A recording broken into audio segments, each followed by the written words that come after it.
Hey guys, welcome to the review for the Nike Mercurial Vapor 9s.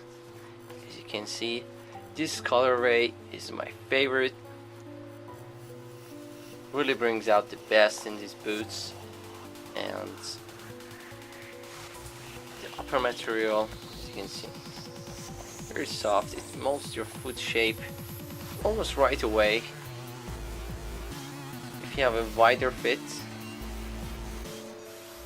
might take a while and it might hurt a bit more than regular feet might do, but these are great shoes. Let's get down a bit more technical.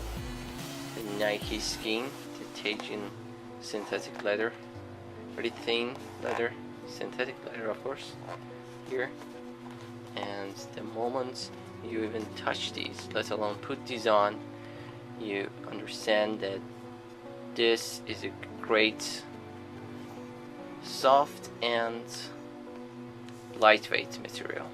Speaking of lightweight, we have a carbon fiber outsole here, which is finished by great anatomical cleat placement, as you can see.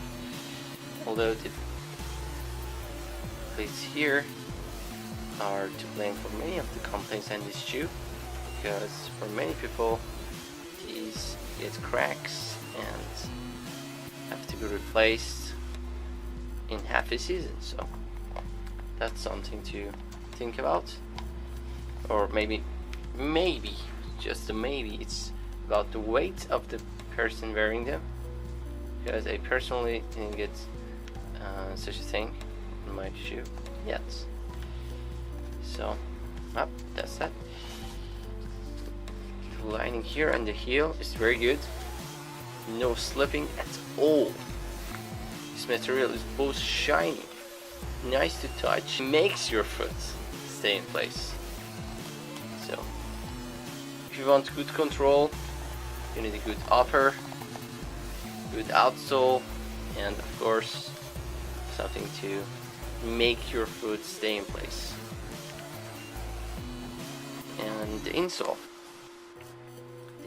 has the Mercurial logo on it, as you can see, and it has holes all over to make it lighter, and also Mercurial and Nike swoosh logo here. Back in, let's see what we have on there. Yep.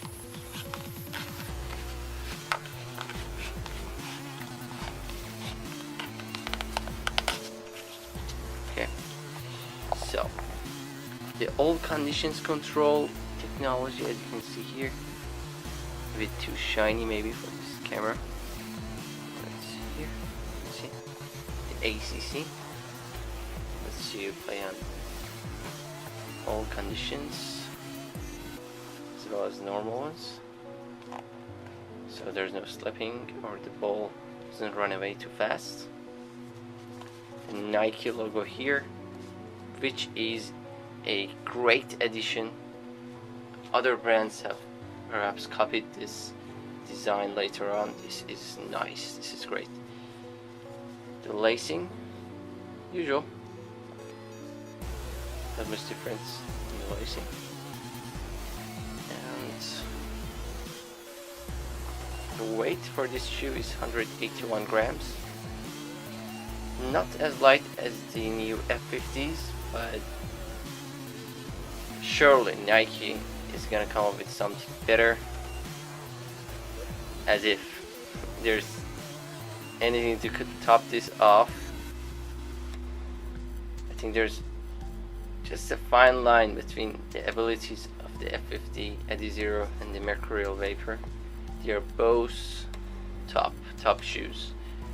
If you want a lighter shoe in numbers, perhaps the F50 Adizero, but if you want a shoe that's proven to be more successful, perhaps this shoe. Some might say that shoes aren't that important and it's the player that should play well.